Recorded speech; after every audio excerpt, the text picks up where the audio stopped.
Nevertheless, there will be no more gloom for those who were in distress. The people walking in darkness have seen a great light. On those living in the land of the shadow of death, a light has dawned. Have you ever noticed how something that feels really harmless in the light can become overwhelmingly terrifying in the dark? A tree in all its splendour and beauty in the day can suddenly become something of nightmares in the shadow of darkness. A bird's cry is no longer joyful but a bit eerie and sinister.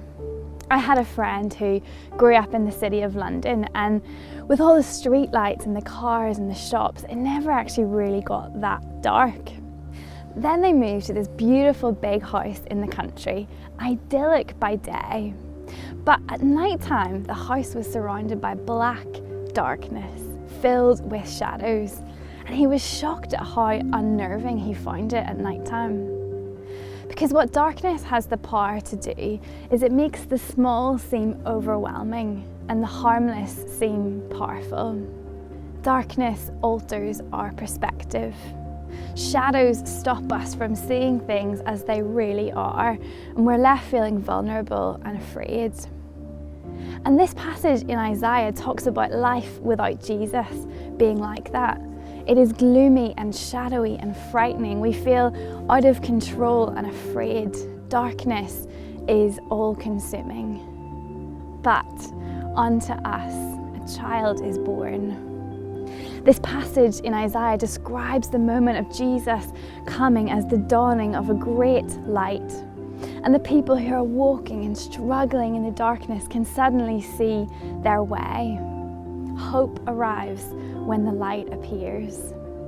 And yet for some of us, we have encountered this light of Jesus, but there are areas in our lives this Advent season that feel like they're surrounded by a shadow. Is there a shadowy spot within your soul where it feels like the darkness is winning? There is still fear and hopelessness. Well, sometimes those shadowy areas of fear in our lives are a sign of places that haven't yet received the illuminating light of Jesus into the situations we're facing. The house feels dark.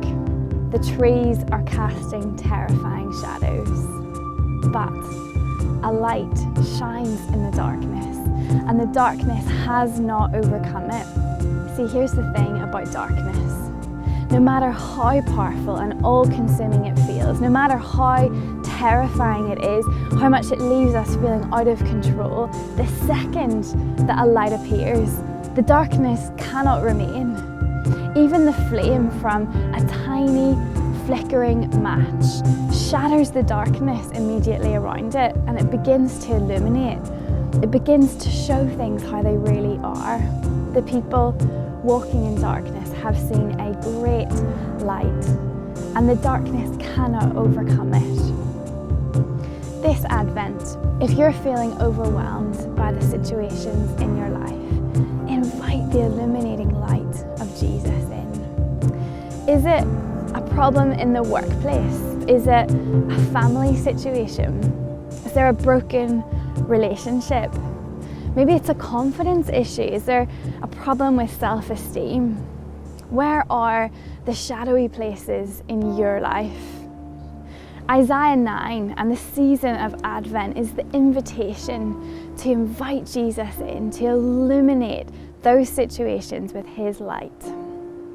Trust in his promise to be a great light and ask him to cast away any shadows, to show things how they really are and change your perspective to one of hope, of light. This is the promise of the baby king who arrived by the light of a star on Christmas morning. The people walking in darkness have seen a great light.